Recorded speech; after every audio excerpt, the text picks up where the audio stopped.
ہندوستان میں انگریزوں کا پہلا قدم۔ جب انگریزوں نے ہندوستان کی سیاست میں مداخلت کر کے اپنی سلطنت کا سنگ بنیاد رکھا تو اس کے ساتھ ہی انہیں انگریزی سلطنت کو مضبوط و مستحکم بنانے کی زبردست فکر دامن گیر ہوئی۔ پھر چونکہ سب سے بڑا خطرہ ان کو مسلمانوں سے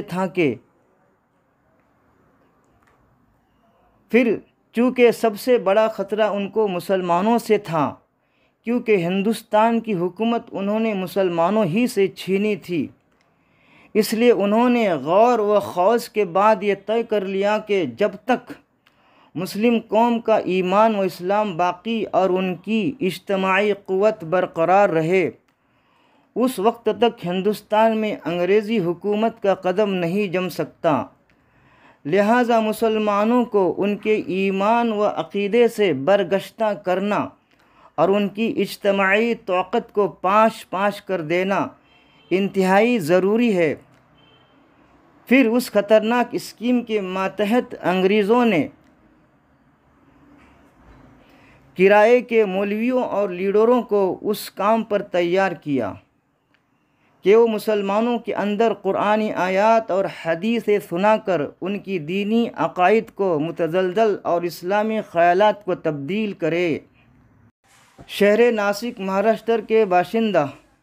مولانا سید عبد الفتاح عرف مولانا سید اشرف علی گلشن آبادی نے ہجری 1265 مطابق عیسوی 1848 میں ایک کتاب تحفۂ محمدیہ تصنیف کی ہے، جس میں موصوف نے وہابیوں کی تردید کرتے ہوئے ان کے مکر و فریب کو خوب بے نقاب فرمایا ہے۔ اس کتاب میں موصوف نے انگریزوں کی ایک نہایت ہی سنگین خطرناک سازش پر روشنی ڈالتے ہوئے تحریر کیا ہے کہ ایک معتبر عالم دین دار ساکن اکبر آبادی فرماتے ہیں کہ جب میں دہلی سے کچھ علم عربی تحصیل کر کے کلکتہ میں گیا اور وہاں بھی کچھ حدیث و تفسیر کا فائدہ علماء دین دار سے حاصل کیا، تب ایک انگریز پادری صاحب نے، جو بہت عربی فارسی میں قابل ہے اور بہت سے لکھنوی وغیرہ مولوی ان کے نوکر ہے، مجھے بلایا اور 50 روپیہ میرا محاورہ مقرر کر کے 1 مہینہ پیشگی دیا اور ایسا کہا کہ جس شہر میں تمہاری طبیعت چاہے جا رہو اور ہندی ترجمہ حدیث و تفسیر کا لوگوں کو پڑھایا کرو اور ایسا مشہور کرو کہ محدثوں کا مذہب حق ہے اور میں اسی کا تابعدار ہوں، مگر ہرگز علم صرف و نحو و فقہ، عقائد و کلام وغیرہ مت پڑھائیو، اور یہ 50 روپیہ محاورہ تم کو ہمیشہ ملا کرے گا اور تمہاری نیک خدمتی اور محنت کے موافق زیادہ محاورہ بھی ہو جائے گا، اور چند قاعدے اس کے کل فلانے مولوی کے ہاتھ سے ہم تم کو بھیج دیں گے۔ تب دوسرے دن وہ فلانے مولوی میرے گھر آئے اور کہا کہ تم بھی ہمارے انگریز پادری صاحب کے نوکر ہوئے، الحمدللہ بہت اچھا ہوا۔ قریب 40 اچھے نامدار مولوی اطراف و ہندوستان، عربستان وغیرہ میں ان کے مخفی نوکر ہے اور کئی عربستان میں پہنچے ہیں، اور 10-15 روپیہ محاورہ سے 50 روپیے تک ہر ایک کی تنخواہ مقرر ہے، جہاں رہے ماہ بہ ماہ ان کو ملتی ہے۔ اور بڑا قاعدہ یہ ہے کہ ہمیشہ نئی باتیں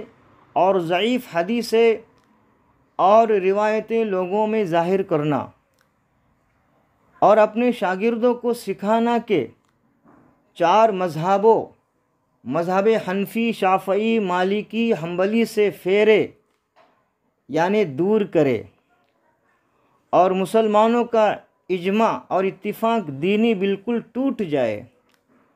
اور انبیاء اولیاء سے بد اعتقاد ہو جائے اور ان کی نیاز فاتح چھوڑ دے۔ میں نے کہا استغفر اللہ، یہ شیطانی کام مجھ سے نہ ہوگا۔ انگریز کے نوکر اس مولوی نے کہا کہ 20 برس سے پادری صاحب یہاں آئے ہیں، میں تب سے ان کا نوکر ہوں۔ ہزاروں روپیہ دے کر انہوں نے ترجمہ کی کتابیں چھپوائے۔ ان کے طفیل سے بہت بے علم مولوی قابل بن گئے۔ یہ تو اپنے دل سے مسلمان محمدی ہے اور بدعاتی لوگوں کے بڑے دشمن ہیں۔ تفسیر و حدیث کا علم میں نے ان کو پڑھایا ہے۔ تم بے فکر یہ 50 روپیہ کا محورہ قبول کر لو اور تمہارے وطن میں خواہ اور کوئی شہر میں جا رہو، ساری عمر فراغت سے گزارو، مگر کتنے آدمی تمہارے طرف پھیرے، یعنی تمہارے طرف کتنے آدمی مائل ہوئے اور تمہارے مرید و شاگرد بنے، اس کا پورا رپورٹ ہر برس لکھ کر بھیجا کرو۔ اچھے اچھے نامی مولوی پادری صاحب کا محاورہ کھاتے ہیں اور اکثر ہندوستان عربستان کے نامی شہروں میں موجود ہے، اور یہ ان کے اسامی ناموں کی فہرست ہے۔ میں نے دیکھا تو اچھے نامور خاندانی خود کو سید احمد صاحب کا جھوٹا خلیفہ مشہور کر کے مسلمانوں کو گمراہ کرتے ہیں اور اپنا مرید و شاگرد بناتے ہیں، مگر بیشتر لکھنوی، بنگالی، بنارسی وغیرہ رافضی اور خارجی لوگ محاورہ کی طمع سے نائب دجال کا پیشہ اختیار کیے ہیں۔ مجھے اللہ تعالیٰ نے اس وقت ہدایت دی اور پیشگی رقم اسے پیچھے کر دیا،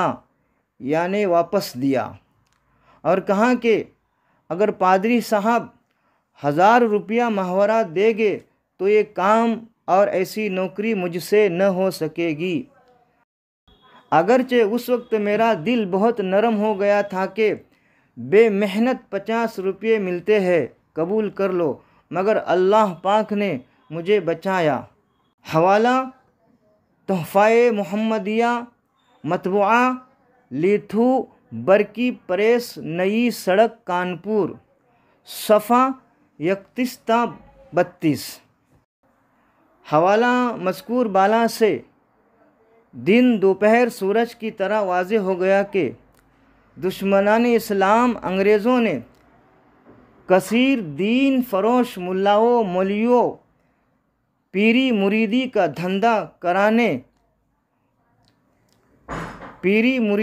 دھندہ کرنے والوں کو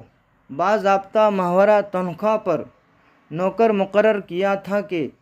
یہ عیار و مکار مولوی اور پیر مسلمانوں کو پرانے اسلامی عقائد سے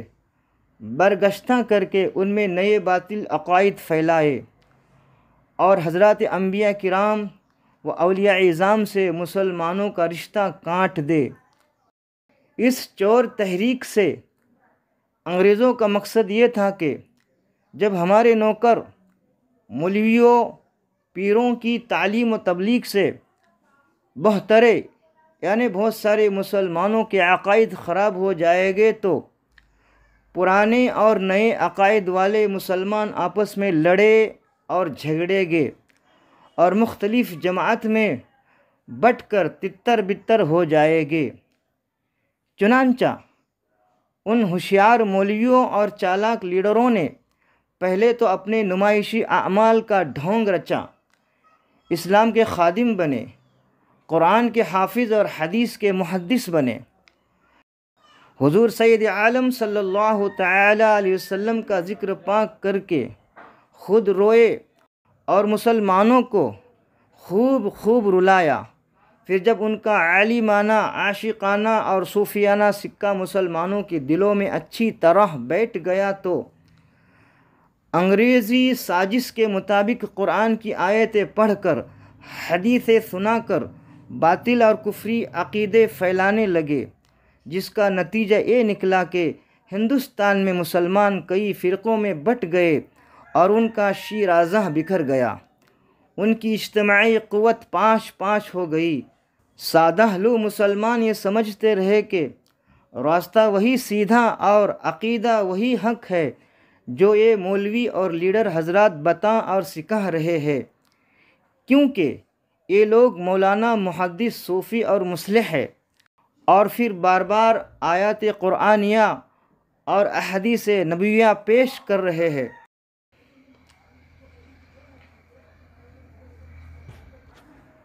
افسوس اور ہزار افسوس، اگر مسلمان کسی طرح آگاہ باخبر ہو گئے ہوتے کہ ایک خطرناک جال عیسائی کہلانے والے انگریزوں کا بچھایا ہوا ہے اور ان کے یہ مقرر کیے ہوئے مولوی اور لیڈر دین کے بھیڑیے ہیں جو اسلام کا لباس پہن کر سامنے آئے ہیں، تو روز اول ہی انگریزوں کی تباہ کن اسکیم تہس نہس ہو گئی ہوتی، اور آج مسلمان چند در چند جماعتوں میں تقسیم ہو کر ٹکڑے ٹکڑے نہ ہو جاتے۔ لیکن اسلام کے خلاف یہ سازش